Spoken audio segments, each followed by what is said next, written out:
Well, welcome to the Hunters and Closers podcast. I'm Danon Haggard. I'm really excited to be joined today by Ralph Barsi. Ralph is the Senior Director of Global Sales Development at ServiceNow. Forbes Magazine recently published that ServiceNow is the most innovative company in the world with over $1.93 billion in revenue. Ralph's team is the team that builds the pipeline that supports that incredible effort. So I'm really excited to have him join us today and talk about how his team is so successful and share with us some nuggets that might help you in your sales career. So welcome, Ralph. Thank you so much, Danon. How are you today? I'm well. Thank you for asking. Cool. So I want to ask you, what comes to mind, Ralph, when you hear the words hunters and closers? Sure. So hunters to me are really prospectors, at least in our world of B2B technology sales. They're folks who are calculated, they're deliberate, and they're great investigators. They hunt for viable opportunities to build long-lasting building business relationships. So I see them really as, prospectors, but they're not violent, aggressive people, hunting down game to kill. You know what I mean? I think they're much more calculated than that. And they measure twice and cut once. That's great. Sorry to interrupt. And then I didn't answer the second part of your question, which was the closers. Closers, it's ironic, but closers to me are really openers. They're the openers of brand new relationships. And although they close a deal per se in sales terminology, they're really beginning relationships between two businesses, coming to an agreement that works for both parties, et cetera. That's how I see closers. That's wonderful. I appreciate you sharing that. So in your world at ServiceNow, how it doesn't sound like hunters and closers are the same person. Is that correct? That's right. Sure. So we have what we call account development reps that our global sales development team is largely comprised of. I would say 80% of our team of close to 200 today are ADRs. And our ADRs are responsible primarily for driving revenue pipeline versus closing new revenue. They'll build the pipeline by way of booking qualified meetings for our field team, for our sales reps, who then will close the deals. Okay. So your team is the ADRs that are really building this pipeline. How many leads do you think you generate on an annual basis? That's a tough one to answer. It's tens of thousands of leads. What it yields, though, from our team is roughly 4,000 qualified meetings per quarter. And over the course of a year, we will convert that to over $500 million in revenue pipeline. That's amazing. That is so awesome. It's fun. It's really fun. It's a lot of great conversations that we have with a lot of different businesses and business units within those businesses. And I lost my train of thought. Oh, well. It's fun. Yeah, it's fun to say the least. That's amazing. Those are some staggering numbers. Are you all centrally located in one office? Are you worldwide? How does that look? Thank you. You just picked up where my train of thought dropped. Yeah, we are spread globally. We're in 14 to 15 offices worldwide, representing all corners of the globe. And it's an incredible team. The second part of our twofold objective, aside from revenue pipeline, is we're really a people or a talent pipeline as well.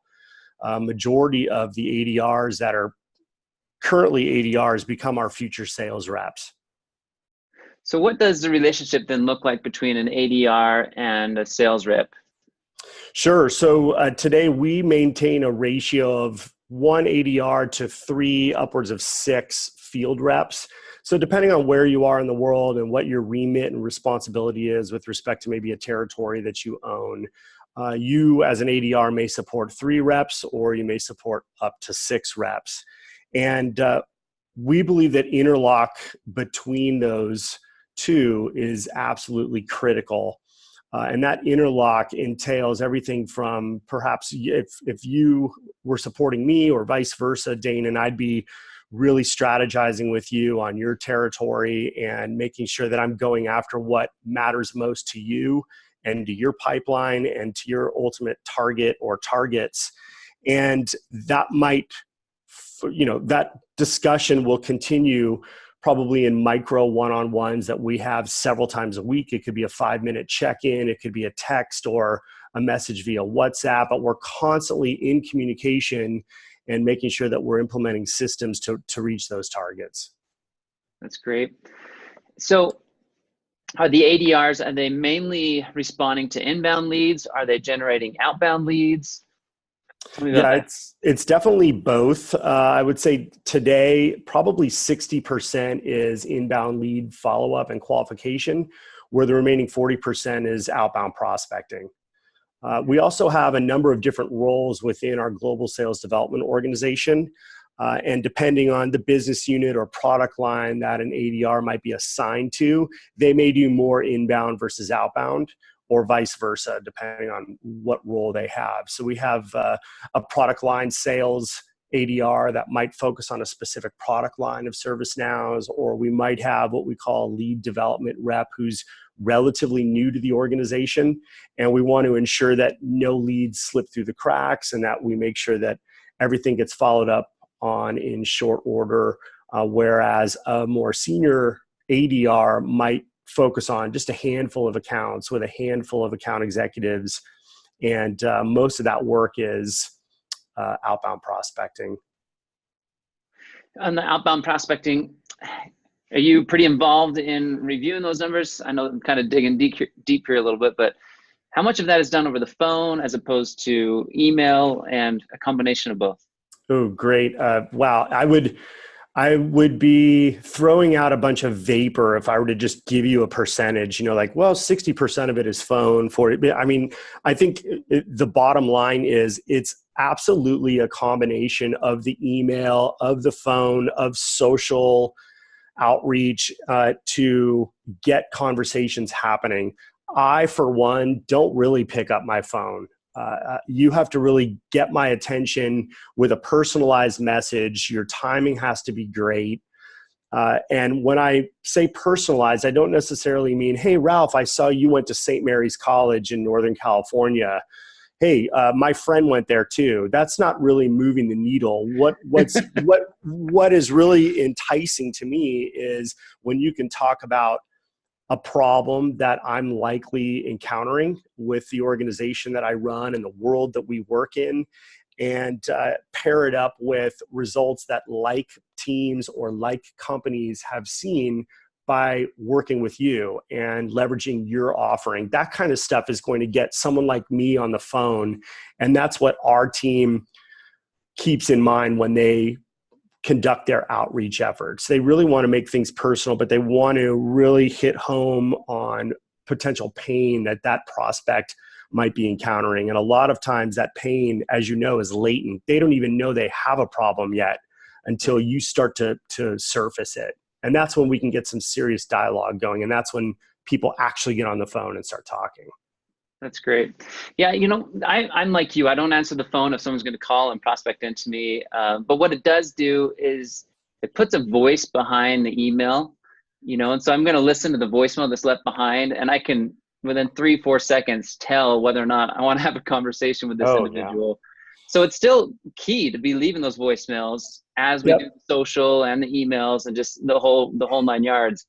And I think that's one of my biggest pet peeves when I go out and do some sales training or sales coaching, is that too many salespeople are not utilizing all of the different channels available to them in their prospecting efforts. And it hurts them in the long run.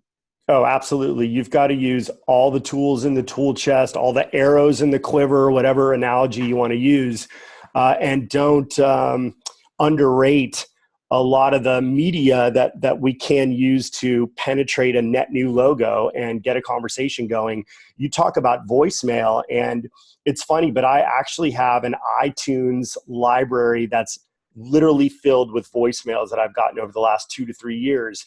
And it's fun because you can sort them by length of time. And I've got some that are 1 minute, 43 seconds, 2 minutes and 12 seconds, of people just rambling on and on and on and getting more and more irrelevant as the message continues.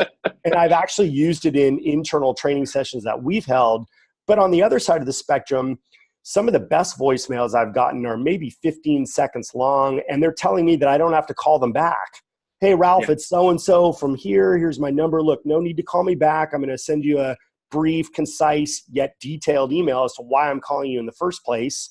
And when it makes sense for you, let's make sure we cross paths. I've heard great voicemails saying, look, if this isn't something that's on your radar this week or this month or even this quarter, I want to at least make sure you know how to get to me. And even if I'm not in this role in this company in 3 to 6 months, by the time you respond to me, I'm still going to be here and I'll connect you with the right people. I mean, it's got that service mindset to the message, and it just resonates big time with me. So yeah, voicemail is not dead. That is great. I love it. So in your experience, what are the most important skills that an SDR, an ADR in your case, needs to develop to be effective? Boy, that's a great question, Dane. I mean, we could spend a whole episode on that. A couple punch points that I can think of. Number one, they have great attitudes. They walk into a room and they shed light, and they bring life into that room versus coming in and sucking the life out of that room. They have a great positive attitude. They understand that change is constant, and they anticipate it. That way, when the change happens, they don't freak out. They're not tethered to a specific expectation that's continuously not met.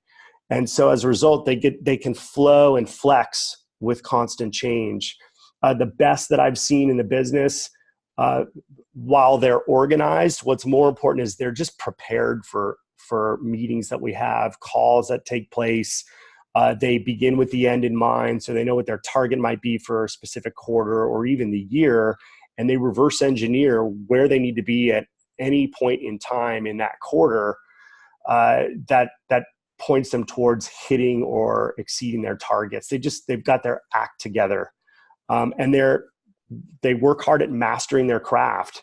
They're present to the role that they're in currently. A lot of SDRs are so focused on being an AE that they're not focused on getting great at being an SDR. And you and I both know that a lot of the skills and competencies that they're going to develop while they're SDRs, they're going to be using them 10, 20 years down the line in their careers. When they're AEs and or, I don't know, maybe they run teams or businesses at some point, they're still going to need to know how to network, prospect, leave a great email or voicemail, et cetera. So the best that I've seen in my experience kind of possess a lot of those. That's great. While you're saying that, to go along with that, you talked about being the best SDR right now, not focusing on being an AE. When I was managing a sales team a few years ago, I can't tell you how many of the SDRs were coming constantly to my desk and, hey, when are you going to promote me? When are you going to put me on the team? And, I can't tell you how many of them, 80% of them would show up just dressed like they came out of high school, and they weren't taking their job seriously. And it was not the type of person that I wanted to necessarily invite to be on my team and as account executive. So while you need to be awesome at being an SDR or an ADR or ADM, whatever you want to call it, it's important that you also look and play the role of an account executive, because they're always looking, right? Managers are always looking, who can I promote? Who's the next one? And if you're ready for it, it's easier to promote and bring you on board rather than, having to make some big transitions. So agreed. My message to that audience is, number one, focus more on attracting the opportunity to you by working harder on yourself than you work on your job, versus pursuing the opportunity, knocking on Danon's door. Hey, when is it my opportunity? And also know that, when you arrive at the AE role or whatever next play you're aspiring to achieve, there's so much that you're not going to know until you're actually in the role. What's making you successful today isn't necessarily the same formula in that next role. So, own your career. We all don't own your career for you. And also know, to your last point, you are always, whether you like it or not, setting an example.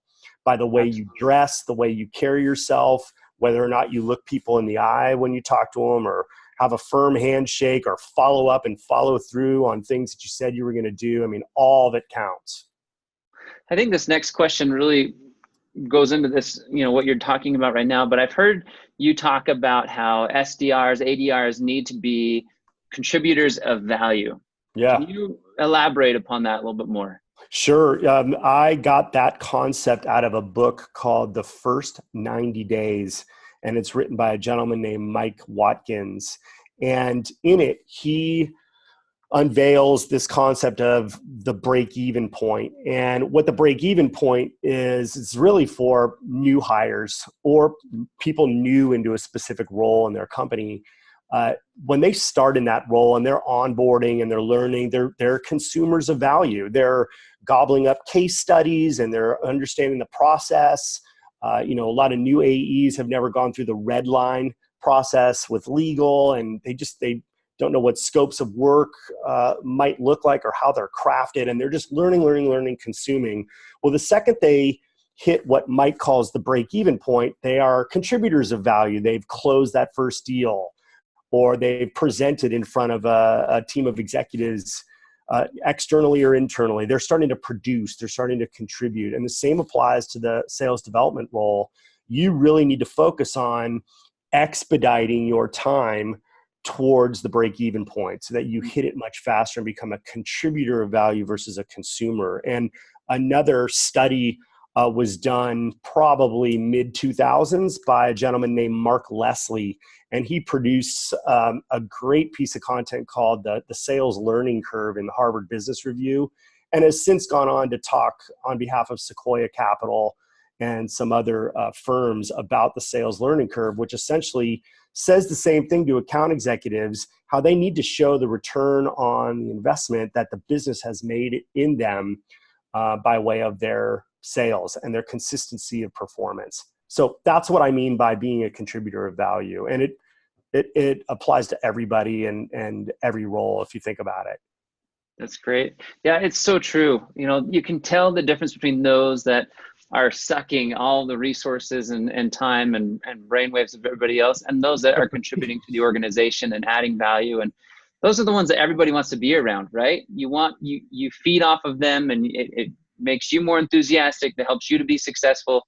So it would be awesome if a whole sales organization was built with people that are all contributors of value. So that's a great way to talk about it. Well, hats off to you, Dane. And, when you start producing content like you're producing with this podcast, you're spreading that message to more and more people. So your listeners and your viewers, hopefully, are taking good notes and they're picking up on that value and obviously applying it to their own workplace. Well, thank you. That's very kind of you, Ralph. I think that's the whole key behind the podcast, is to help, sales executives, SDRs, ADRs, AEs, everybody, to just understand that we're all human, right? We're all going to make mistakes. We're all going to have bad days, but it's okay because we can learn from them. Yep. And we can be better at our trade and help people solve problems and accomplish great things that they've never been able to accomplish before. So that's the whole goal behind it. I love it. I'm right with you. So tell me, if you could go back, this is a question I often like asking people. If you could go back to the beginning of your sales career, either what would be the advice that you would give yourself, or what would you do differently? Wow. Fabulous question. You know what? I'd probably pick up where you just left off. I would do a better job of chronicling my journey through the sales landscape. The ups and downs, the rough patches, the bright days and peaks. I'd want to make sure that I was chronicling it and then sharing it with our ecosystem, and letting people know, what the day-to-day grind might look like, or, what patterns I've observed that have led to more success than failure. Similar to my friend Morgan J. Ingram, he created the SDR Chronicles on YouTube as a channel, literally, to share what he's going through as an SDR with the marketplace and with his peers. And the more value you add to the marketplace, the more valuable you become in the process. And that's precisely what's become of Morgan. I think he produced 120 SDR chronicles. Wow. And wasn't an SDR very long after he started publishing that consistently and sharing his journey across the sales landscape. More and more people, to your point, Danon, kept learning from him and taking good notes and applying some of the rough patches he was running into and some of the goodness he was seeing. He soon led the SDR team that he was part of, and then went on to work with John Barrow's training teams all over the world in doing what you and I do. And so that's what I would tell my younger self. Hey man, you got to share what you're going through, and don't be ashamed of it. It's okay to be vulnerable and let people know what you're going through, good, bad, or otherwise. I agree. Yeah, I agree with that. It's been one of the biggest keys that I've learned in my life is not to be ashamed of it, not to hide it, but to understand that everyone goes through it, and we'll go through it in different ways, but to learn from each other, right? And that's the whole part of life. That's what we're here for, is to learn and to grow and to accomplish. So it's cool. Yeah, do you be authentic in the process. Don't fake it. Absolutely. So last question here. What's a sales tool that your SDRs have found to be most beneficial in their prospecting? A technology outside of what, like a playbook, you mean? Or if you were left on a deserted island and you had one tool to begin prospecting, what would that tool be? Could be a platform, could be a service, could be anything. Wow. So the first that comes to mind right now is if we're talking about technologies, for example, it'd be Sales Navigator from LinkedIn. I mean, it's just as you peel back the onion in that tool, it's chock full of insights and intelligence about the individuals that you likely want to have a conversation with, as well as the companies that you're trying to do business with. But if you're resourceful enough to use that resource, you can go a very long way with LinkedIn Sales Navigator. I think a lot of people forget that we are all connected, Danon, through 1 to 6 degrees. You and I know a lot of the same people. And the same applies to your prospects. If you don't have to cold call if you are resourceful and you leverage mutual connections and you learn how to ask someone to broker an introduction or make a referral or connect you with someone. If you can get really, really good at that, it's a wonderful world, and you'll be able to meet a lot of great people in our marketplace, sell a lot of goods, help a lot of businesses, and just move us all forward as a result. And I think that's a great start, is Sales Navigator. I won't go super ethereal and macro on you, saying that the number one tool is right here. It's your mind. You know what I mean?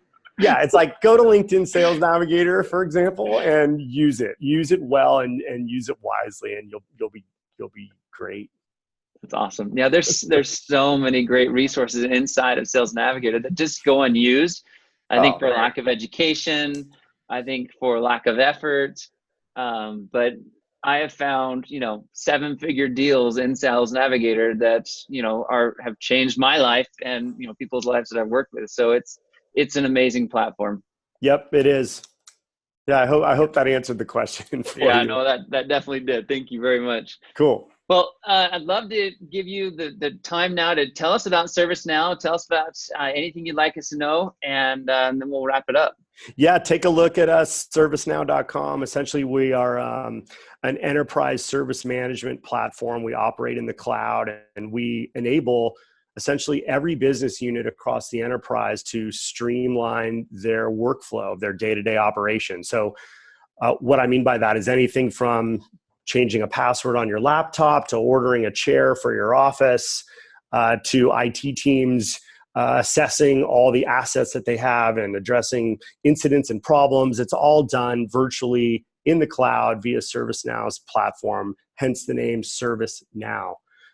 We help serve the organization quickly so that people can get their work done. And it's an awesome time to be here. I appreciate you mentioning our mention in Forbes. We're constantly trying to innovate and bring more goodness to the ecosystem that we serve. So it's a true honor to be mentioned like that. Absolutely. It's a great honor to receive that recognition. So It is. so you should be proud of that and We all are. that you add to it. So that's fabulous. Well, I appreciate you joining us today, Ralph. It's been an awesome conversation. I know that those that will listen to this will gain some great value from it. So thank you for being open with us and sharing, what you've learned and what you're doing at ServiceNow. Again, if anyone likes the podcast, please review it, please like it, please subscribe, and let me know if anyone should be a guest on the podcast. So thanks again, Ralph. Thank you, Danon. Have a great one.